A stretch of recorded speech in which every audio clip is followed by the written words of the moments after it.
রান্নাবান্না কিন্তু সহজ কাজ।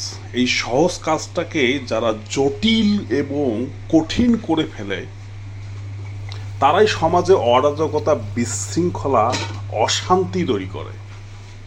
আমি বুঝি না সহজ কাজটাকে কঠিন করা। আপনার সময় থাকলে আপনি সময় নিয়ে রান্না রান্না করবেন।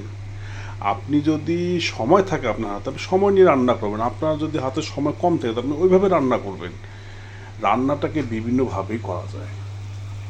আপনি সময় নিয়ে করতে পারবেন, আপনি শর্ট টাইমে করতে পারবেন, বিভিন্নভাবে করতে পারবেন। আপনি কর্মজীবী হলে এক কথা, আপনি যদি গৃহিণী হন তাহলে এক কথা।